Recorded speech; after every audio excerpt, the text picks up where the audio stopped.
네, 그제 TV 토론에서 나왔던 기축통화국 편입 가능성 이재명 후보의 발언인데 이 발언 두고 연장전이 벌어지고 있습니다. 자, 관련해서 최입의 민주당 공정시장위원회 공동위원장 연결해서 관련 이야기 해보겠습니다. 안녕하십니까? 예, 안녕하십니까. 최희배입니다. 예, 먼저 이 기축통화국이요 또는 기축통화 이게 뭐 언뜻 보통은 뭐 달러화를 얘기하는데 뭐 이걸 좀 정의를 좀 해볼까요? 어떻게 됩니까? 예, 예. 그 말씀하신 대로 이제 달러나 유로화처럼 예. 그 국제 외환 시장에서 우리가 무역을 하면서 이제 그 결제를 해야 되지 않습니까? 그 네. 결제를 하거나 또는 뭐 여러 나라가 서로 이제 자본시장이 개방돼 있으니까 서로 이제 주식 투자도 하고 채권 투자도 하는 금융 거래도 하게 되죠. 예. 이런 이제 국제 간 무역 거래나 금융 거래에서 기본이 되는 통화라고 생각하시면 되는데요. 예. 뭐 말씀드렸던 이제 달러나 유로와 같이 이제 그 통화에 대한 믿음이 있는 거죠. 이 통화를 발행한 국가가 갑자기 뭐 망해서 이 통화가 휴지 조각이 되지 않을 거다라는 믿음이 있는 네. 그래서 모든 사람들이 이제 결제나 거래의 기준으로 기본으로 쓰는 통화라고 생각하시면 됩니다. 예. 뭐 심지어 이런 기축통화는 또 뭐 투자 대상이 되기도 하지 않습니까? 맞습니다. 예. 그런데 이재명 후보가 얘기한 대로 우리 한국이 기축통화국이 될 가능성, 편입 가능성 얘기했는데 이건 어떻게 보시는지요? 말씀대로 이건 이제 그 기축 통화는 누가 정해주는 건 아니고요. 예. 국제 이제 시장에서 그 통화의 신뢰성이 높으면, 그러니까 이 신뢰성이 높다는 건 결국은 그 통화를 발행한 국가의 경제력이 굉장히 크고, 예. 그리고 건전해서 안전하다라는 생각이 들면 시장에서 자연스럽게 인정하는 것이라서, 예. 뭐 이거를 편입한다, 뭐 안 한다라고 할 수 있는 게 아닙니다. 그냥 시장에서 인정받는 것이고요. 예. 그래서 지난 13일 날 이제 그 정경련에서 보도 자료를 하나 냈었는데요. 예, 그렇죠. 예. 이제 그 제목이 원화의 기축통화 편입 추진 검토 필요성이라는 내용 그 제목이었어요. 근데 이제 여기서 기축통화라는 용어를 쓰는 바람에 이게 좀 약간 혼란을 가져온 측면이 있는데요. 예. 뭐 정확한 내용은 이제 그 IMF 국제통화기금에서 인정하는 SDR이라는 특별 인출권이라는 것에 편입되고 는 노력을 하자라는 취지였는데 제목은 기축통화로 썼던 거죠. 그래서 이런 부분에 약간 혼란이 있으면서 아마 이재명 후보도 그런 보도자료나 기사 내용을 보시고 그냥 용어를 사용하지 않으셨나 싶습니다. 예. 그러니까 기사가 많이 나왔었거든요. 그 제목은. 네네. 예. 그래서 이제 이 기축통화로 편입하는 것이 아니라 이제 그 SDR 특별인출권이라는 것을 조금 설명드리면 그 IMF라는 게 이제 국제통화기금입니다. 그러니까 회원국들이 돈을 내서 그 돈을 모아서 기금을 가지고 있다가 회원국의 외환 위기가 생기면 즉 달러 부족으로 인해서 문제가 발생하면 자신들이 가지고 있는 다른 통화를 맡기고 그 달러를 인출할 수 있는 권한을 주는 거예요.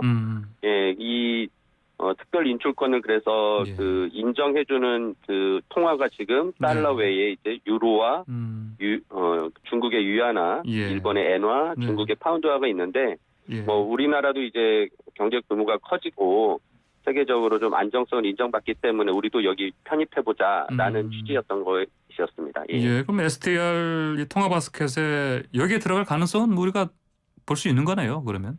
뭐 그럼요. 저희 정부에서도 적극적으로 노력을 해야 되고요. 우리나라 이제 경제 규모가 세계 10위권 안에 이제 안정적으로 들어와 있고 뭐 그 선진국으로도 인정받지 않았습니까? 그래서 우리가 이런 노력은 하는 것은 국제적으로도 굉장히 좋은 사인이 되기 때문에 정부 입장에서는 노력할 필요도 있습니다. 예. 자, 최입의 위원장께서는 또 경제 전문가시기도 하신데 국민의힘 쪽에 야당 쪽에 이 경제 전문가 또 윤희숙 의원 아니겠습니까? 전 의원이 계시죠. 이분이 전 의원이 최고의 똥볼이라고 비판을 했거든요. 네네. 이거에 대해서 최 전 의원께서는 뭐 본질을 흐렸다 이런 말씀하실 것 같은데 이게 무슨 말씀입니까?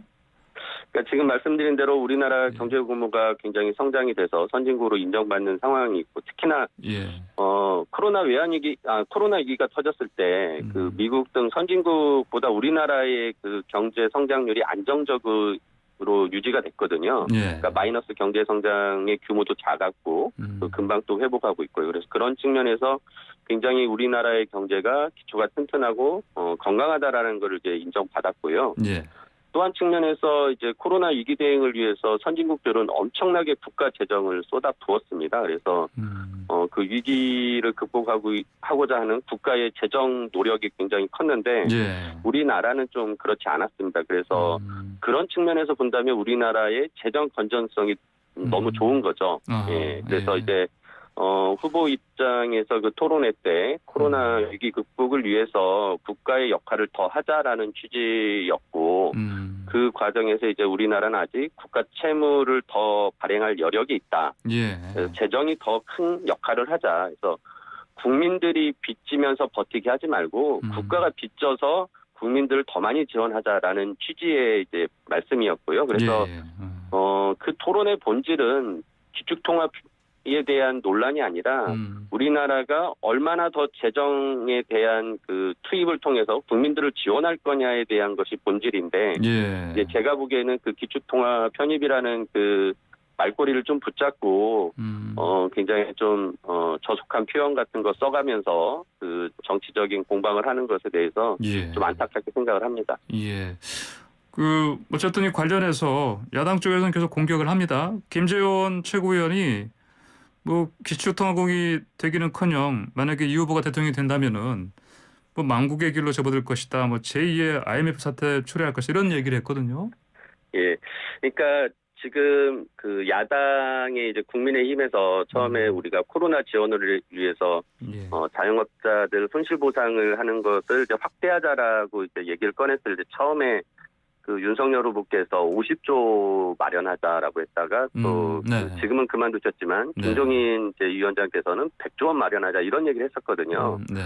그래놓고 이제 우리 이재명 후보 측에서 적극적으로 그런 거 하자고 오히려 또 제안하면서 추경을 하자고 할 때는 내가 대통령 되면 그때서야 하겠다라는 식으로 발을 빼면서 협조적이지 않았습니다. 이번 추경에서도 그 손실 지원을 위해서 자영업자들에게 이제 얼마를 줄 거냐를 내놓고 얘기하다가 이제 처음에 뭐 정부 쪽에서 100만 원 내놓은 것을 여당이 이제 300만 원까지 올렸는데 예.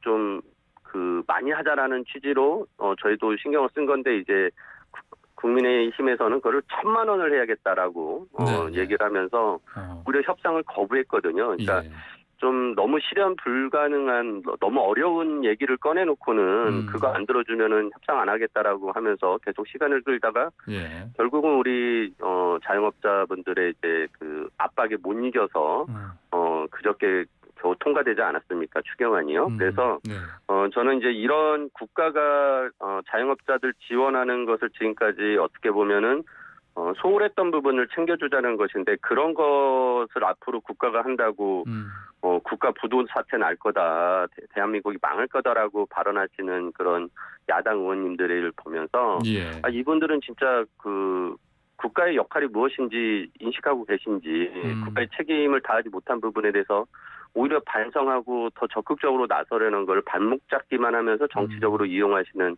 모양을 보면서 아무리 대선이지만 좀 너무하신다라는 생각이 듭니다. 예, 이 추경이 통과되기까지 사실 뭐 여야 합의도 힘들었지만은 그 홍남기 경제부총리가 계속 반대를 했잖아요. 네.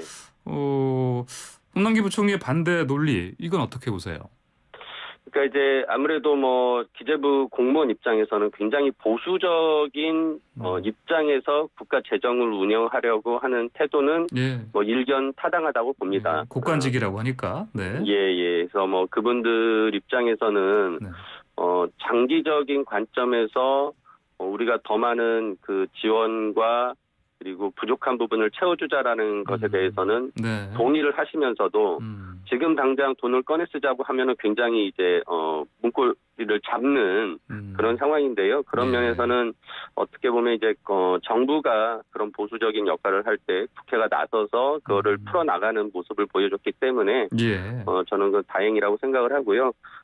지금도 부족하다는 생각이 들어서 이후에 다음 정부를 이재명 후보가 맡게 된다면 보다 즉각적으로 더 큰 지원을 할 것이다라는 것을 또 약속을 드린 바 있고요. 심지어 윤석열 후보도 토론회 때 이제 그 적정 국채 발행 규모를 이제 그 이재명 후보가 네. 물어보니까 GDP 대비 한 이제 60%까지 가능하다라는 식으로 얘기했거든요. 네. 우리가 GDP가 약 2,000조입니다. 그러면은 지금 우리 국가 채무율이 48%인데요. 예. 60%까지 가능하다 보면 12%를 더 예. 발행할 수 있으면 한 200조를 더 발행할 수 있는 거거든요. 네네. 예.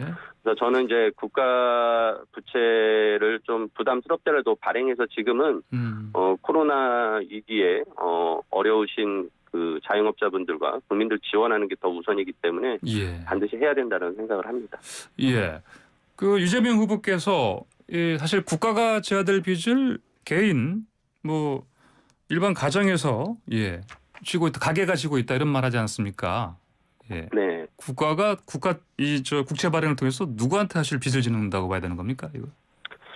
우리나라 이제 국채를 발행을 하면은요, 대부분이 이제 국내에서 그 투자를 하게 됩니다. 이제 그 국채를 인수하게 해서 결국은 이제 이렇게 국내에서 결국은 돌고 도는 것인데요. 결국은 투자 여력에 있는 분들이 투자를 하게 되고 그 투자된 돈이 결국 더 어려운 분들에게 자금이 흘러가는 역할을 하는 것이 현재 우리나라의 국채 발행의 모습이고요.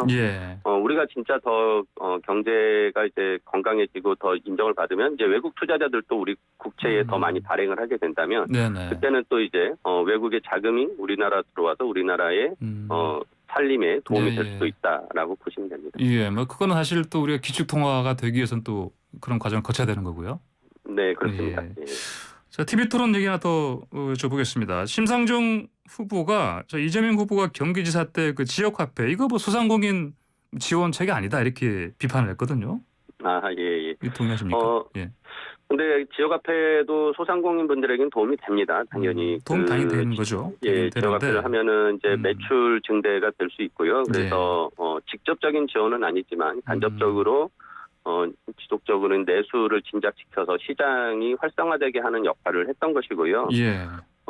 어떻게 보면은 자영업자들 지원에 대해서는 이제 중앙 정부가 할 일이었죠. 앞서 말씀드린 대로 국가가 그런 부분을 부족하게 했던 것이 사실이고요. 그래서 여러 자영업자들이 이제 빚을 지고 버텼던 것이었죠. 그래서 그런 부분에 있어서 이제 중앙 정부가 할 일은 또 있는 것인데 부족했던 것은 평가를 받아야 되고요.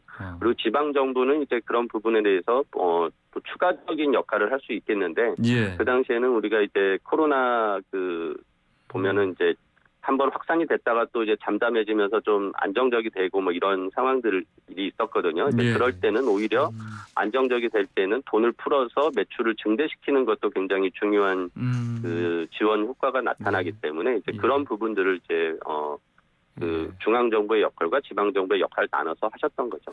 이재명 후보가 좀 얼굴 표정이 많이 서운한 표정이었는데 심상정 후보가 또 그렇죠. 심지어 뭐 MB 아바타냐 이렇게까지 얘기했거든요. 네네. 그 이제 MB 아바타 나온 얘기는 이제 이재명 후보가 지금 경제 정책으로 이제 성장을 많이 강조하고 있습니다. 그래서 특히나 세계 5대 강국에 가자, 그리고 국민소득 5만 달러 가자, 그리고 코스피도 5천까지 가자라고 하면서 555라는 얘기를 했는데요. 근데 이제 그러면서 이제 그 코스피 5천 가자고 하는 내용들 이런 것들이 이제 너무 옛날 보수 정권에서 했던 얘기들 아니냐라는 표현을 하셔서 그런 비판을 하셨는데 저는 뭐 일정 부분 국가가 우리가 지금까지 선진국에 진입하자라는 그런 희망을 가지고 비전을 가지고 우리가 쭉 해왔거든요. 그리고 실제 달성을 했습니다. 이제 앞으로는 세계 5대 강국이 되자라는 어떤 비전을 제시한 것이지 뭐 이게 그 예전에 이명박 대통령이 주장했던 뭐 이제 747이나 뭐 이런 것들하고는 좀 성격이 다르다는 점을 좀 말씀드리고요. 그런 측면에서는 좀 심상정 후보께서 그런 비판에 대해서는 저희도 겸허하게 받아들이면서 아무튼 국가 경제 운영에 성장도 중요하지만 또 공정한 성장이 될 수 있도록 해서 우리 지금 소득 양극화, 자산 양극화로 인해서 이제 격차가 커지는데 이런 불평등 해소를 위해서도 민주당은 발벗고 나설 것이다라는 말씀드립니다. 알겠습니다. 자, 최이배 전 의원님 오늘 말씀 여기까지 듣겠습니다. 고맙습니다. 네, 감사합니다. 지금까지 최이배 민주당 공정시장위원회 공동위원장과 인터뷰했습니다.